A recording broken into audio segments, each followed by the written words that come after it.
So the way I came to Chaco, I grew up in New Mexico.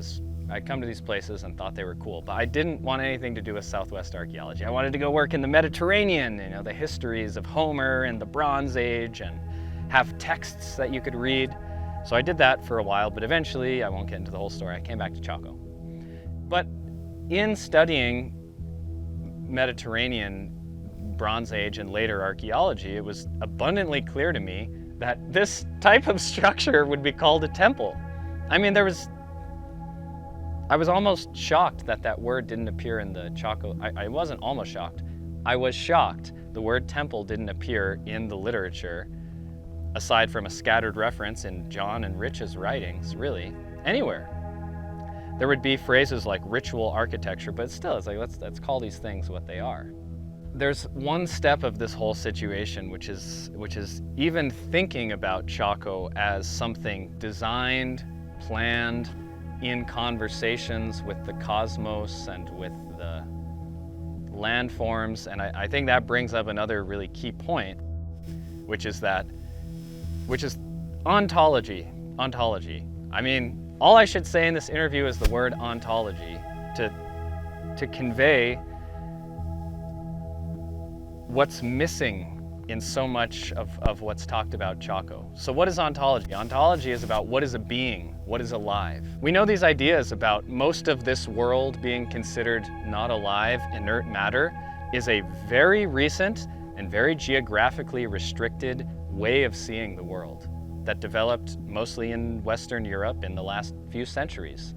The great French anthropologist Philippe Descola would call it naturalism. The idea that we're all made of the same matter, but we have very different interiorities. Well, for most of human history, in most places on Earth, that was not the ontology anybody had. Ontologies were about the fact that the moon was something alive. It was a being, it was an entity, it had power, you needed to be in relationship with it to communicate with it, and that's a fundamental purpose upon which people acted and behaved and made decisions and made changes. We have the idea in Southwest archaeology, the fundamental basis upon which people make decisions is, where's the rain? Where can I grow more corn? People have been living in this landscape for hundreds, at that point even thousands of years with the maize plant.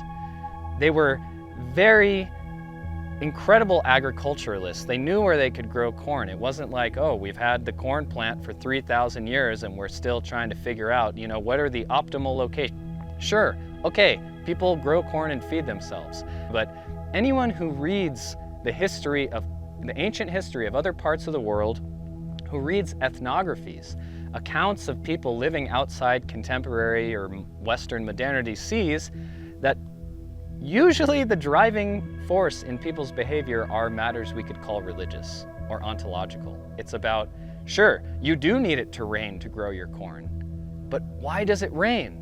What makes the rain clouds come here? Or what makes the rain clouds go over there and not here? So or where do we go when we die? How does life come about? Why is there something rather than nothing? Why in my dream last night did I speak to a long-lost friend? I mean, these are the driving concerns of humanity. For many of us today, and for peoples throughout time, these are, of course you want to eat, but all of that is still a mystery. How does the corn plant come up?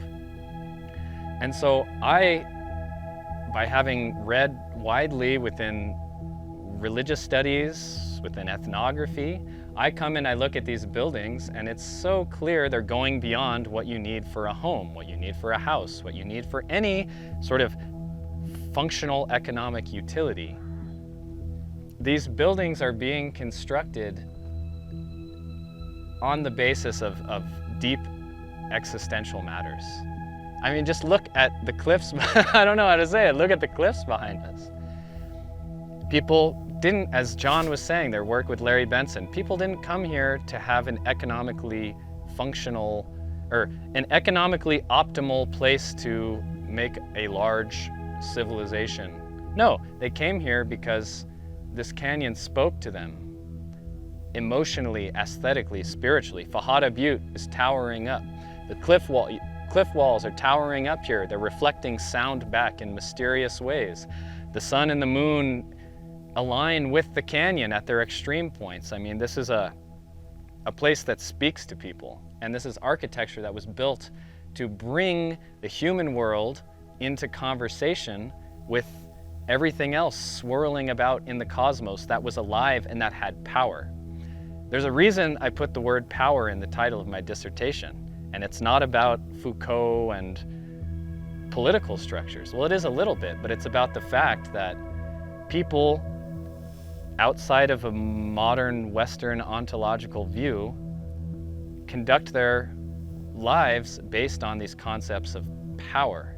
Things, again, it's back to these mysteries of why things happen. Why does the corn grow? Why does one person have better luck? How do the rain clouds come? These are questions of power, not in the sense of lording it over someone, although that then becomes the basis upon which political power is founded everywhere. I mean, look at Egypt, look at Greece, look at the Inca, look at the Maya, look at Chaco. Power in the political sense comes from power in the ontological, the religious sense.